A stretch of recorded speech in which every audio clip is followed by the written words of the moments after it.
this very well because Psalms is many of our favorite passages of scriptures. So if you'll follow along with me, I'm going to be reading from the Amplified Bible. And after that, you can have your seat because I'm going to be flipping back and forth. We're coming from Psalms, the first chapter, because the topic for today's Women's Day, or shall I just say for today, for this day that the Lord has made, walking in authority. Yeah.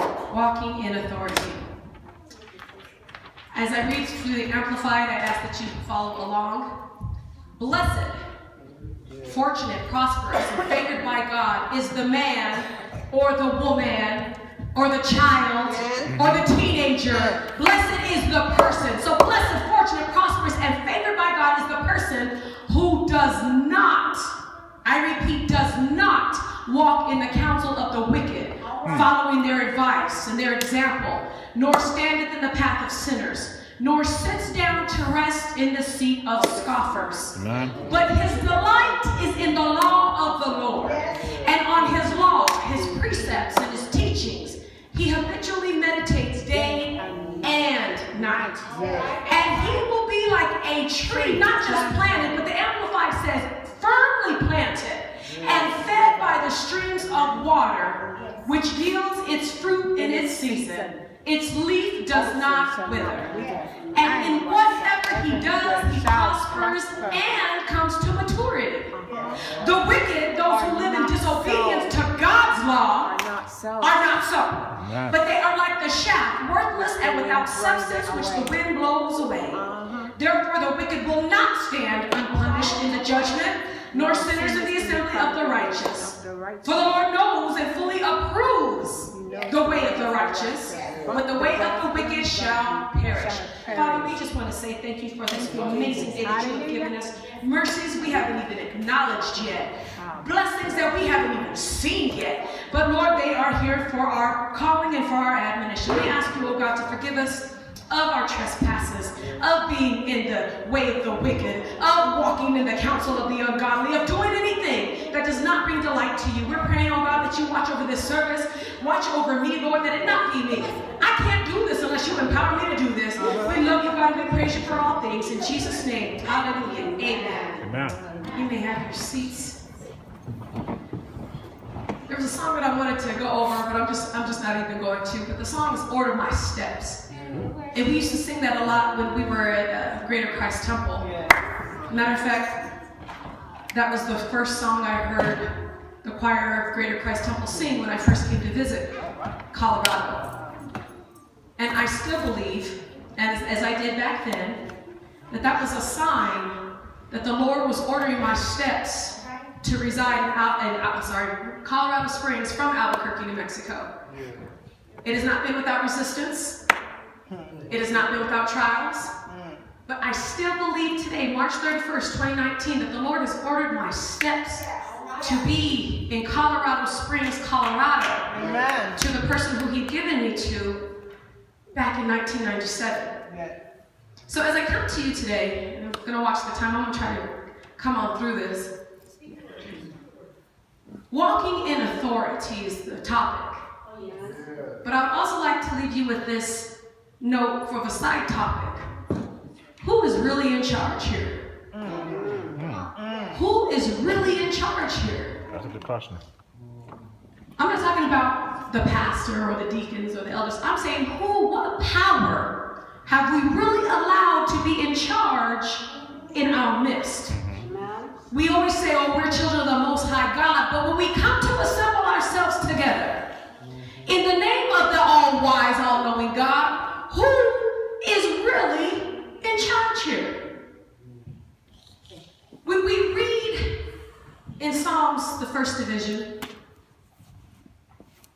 and it starts off with blessed. And we can interpret that as happy or prosperous is he.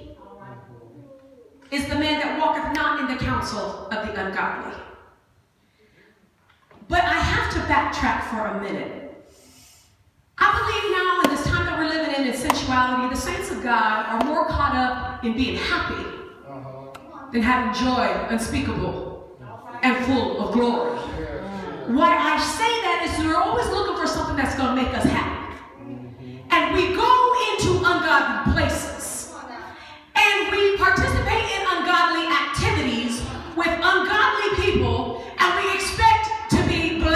or happy and prosperous in his way.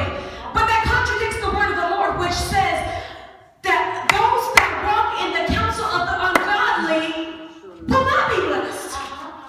So when do we get to a point where we're going to find our happiness, but more importantly, our joy in the things of the Lord? Because I'm finding that a lot. Discontentment, in my own perception, is taking an all-time high in the pews of the churches.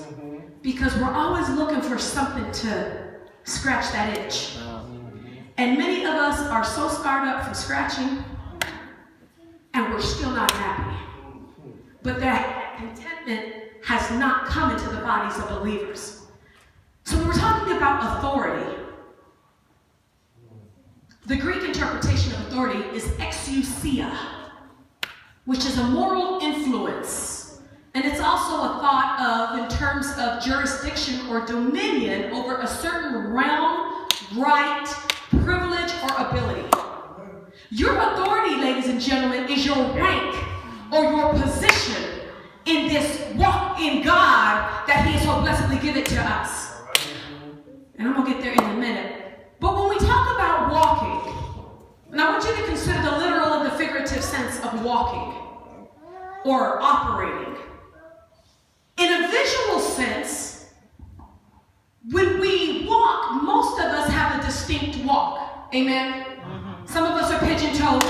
Some of us are knock-kneed. Some of us are bow-legged. Some of us walk with a quickness. Some of us walk with a calm. Some of us have a sway or a swag when we walk. Some of us walk on our tippy toes. But whatever that walk is, it kind of distinguishes you from the person sitting over there. All of us have a distinct walk. Pastor kind of walks with his leg out, and my daughter kind of scurries a little bit. So I always know, even if I can't see them, when I start noticing the walk, I can tell who's coming in front of me.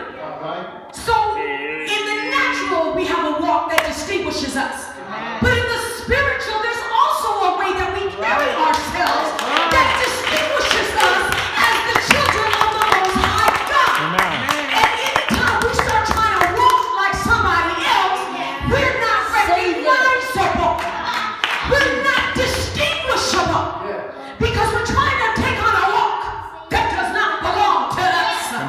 We're trying to take on a swag that God did not give us, but we're trying to adopt in the sense of being noticed. So how does it identify us? If you can't answer that question, I guarantee you somebody else that knows you can. If you don't know how you walk in the spirit realm, ask your children. They'll tell you. If you don't know how you walk in the spirit realm, ask some of the congregants in the church. They'll tell you. And I'm going to tell you something in the truth. It may hurt your feelings, but the truth is the truth anyhow. So we have to learn that there is identifying nature in the way we walk figuratively and literally. All right. We also have to understand that different walks have a different authority. If I walked in this place today, in the vernacular I'll use strapping, I'm going to get a different reaction from the people. If you see me with a gun on my hip in broad view, I'm going to get a different reaction from the people. Many of you may not want to hug me because you're scared my gun may go off on you and make sure that the safety's on. If I came in here with a machete, walking around, you're going to look at me a little different. You're going to interact with me a little different. If I walk in here with an axe, you're going to treat me a little different.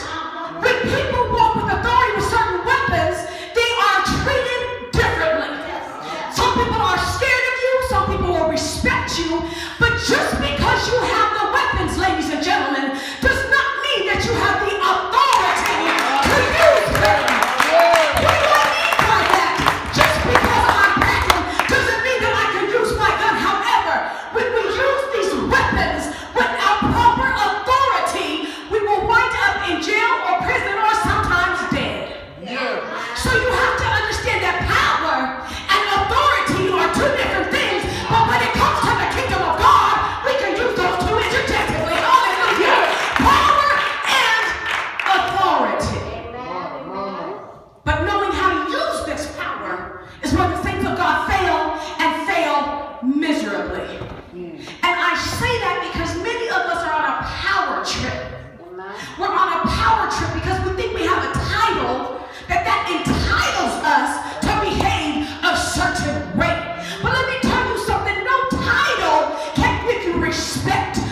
receive support from means higher or more powerful than themselves. The President of the United States doesn't just have authority, he has Secret Service to help implement that authority. He has Congress and judicial powers that help him implement the authority given to him by the people. But on his own, Donald J. Trump does not have that power, but the title does. Stay with me for a minute. Those who walk in authority demonstrate that they're trustworthy and that people have confidence in your ability. If you don't show confidence in the ability of the title, people don't look at you to be in authority. There has to be a confidence there. People who walk in authority carry a discipline that most people are unable to uphold. Being in authority is not something that we take lightly. It has to come with discipline and self-control. Those that walk in authority can use that influence for good or evil. Not the title, I'm talking about those who walk in that role. Those who walk in authority, they make a difference in their environment. And this difference can be for the progression or the regression. Those that walk in authority know who they are, regardless of what others say about them or how they are treated. I'm going to say that one more time. Those that walk in authority, they know who they are, regardless of what others say about them or how they are treated. Let me give you an example. Many of us, including me, I'm guilty of it. You go to a hospital, and you see this out-of-shape security guard manning the metal detectors. And the first thing that comes to our minds, what's he going to do if I decide to? What's he going to do? He's out of shape. He's a wannabe cop. What's he going to do? Regardless of what you think about that security guard, they are in a position of authority and they can tase you if they feel the need to. They can tackle you or call the higher authorities should they desire.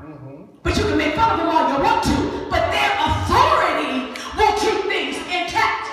Another example, if you look at a referee in a football game, these referees are sometimes older, they're out of shape, they're short, and they're amongst these powerful giants of athletes. But I dare one of those powerful giant athletes to try to come up against that referee, because the power that referee has will kick you out of the game because of the authority that they have. Many unbelievers don't understand the authority that you have in Christ. And when I'm talking about authority, I'm talking about rank. I'm talking about rank. Many are here that are lieutenant colonels or colonels in the army of the Lord God Almighty. But we have let sin demote us to privates because we don't understand the authority that God has given us. You understand what I'm saying? Somebody understand that. How do we get promoted, you ask? And I'm speaking from experience. When the colonels start fraternizing with the privates, when the godly start fraternizing with the ungodly, we get demoted. We can call ourselves children of the Most High God and Jesus, Jesus, Jesus all we want to, but where's the power? There's no power because you're fraternizing with people that are not in your rank. They're not in our rank. And the Lord showed me this in a vision last week.